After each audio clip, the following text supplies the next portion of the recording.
কল্পনা করো, একটা মানুষ কোটি মানুষের সামনে দাঁড়িয়ে আছে, চোখে আগুনের মতো স্বপ্ন আর কণ্ঠে ন্যায়ের আহ্বান। সে বলছে, আই হ্যাভ এ ড্রিম। এই চারটি শব্দই বদলে দিয়েছিল এই জাতির ভাগ্য, এক দেশের ভবিষ্যৎ, এমনকি পুরো পৃথিবীর চিন্তা। আজ আমরা শুনবো সেই বক্তব্যের গল্প, পৃথিবীর সবচেয়ে বিখ্যাত বক্তব্যের গল্প। ইতিহাস। 1963 সালের 28শে আগস্ট আমেরিকার ওয়াশিংটন শহর লিংটন মেমোরিয়াল এর সামনে প্রায় 1.5 লাখ মানুষের জড়ো হয়েছিল। তারা সবাই এসেছিল একটাই দাবিতে, আমাদেরও সমান অধিকার চাই। সেই ভিড়ের সামনে দাঁড়িয়েছিলেন এক কৃষ্ণাঙ্গ পাদ্রী, doctor Martin Luther King junior. তিনি জানতেন এটা শুধু একটা বক্তৃতা নয়, এটা ইতিহাসের মোড় ঘুরিয়ে দিতে পারে। তখন আমেরিকায় কৃষ্ণাঙ্গ মানুষরা সমান অধিকার পেত না। তাদের সঙ্গে আচরণ করা হতো দাসের মতো, নোংরা চোখে দেখা হতো মানুষ নয়, নিম্ন শ্রেণী হিসেবে। এই অন্যায়ের বিরুদ্ধে নিজের কণ্ঠ তুলেছিলেন মার্টিন লুথার কিং।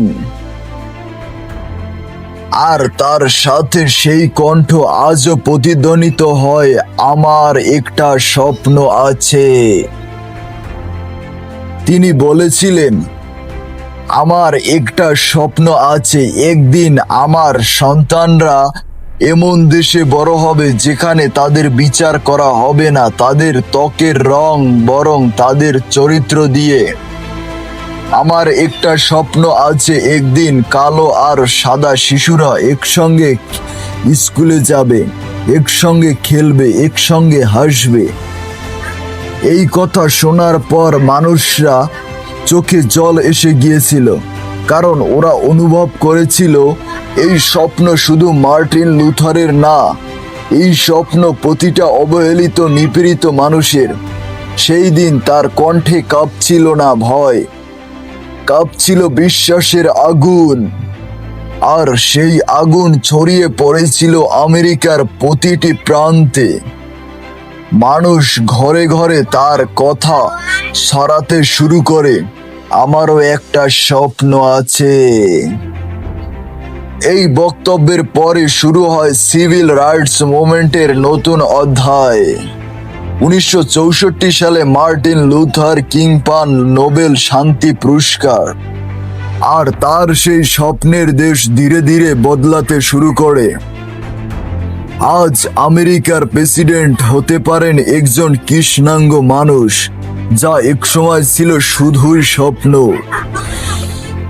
কিন্তু ভাবো, যদি তিনি ভয় পেতেন, যদি তিনি চুপ থাকতেন, তাহলে হয়তো আজও অনেক মানুষ স্বাধীনভাবে বাঁচতে পারত না।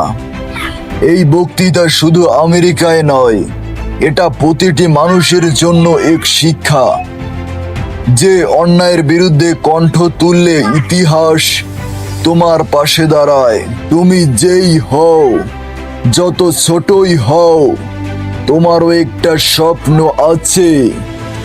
যদি তুমি সেই স্বপ্নে বিশ্বাস রাখো, তাহলে একদিন সেই স্বপ্নই বদলে দেবে পৃথিবী।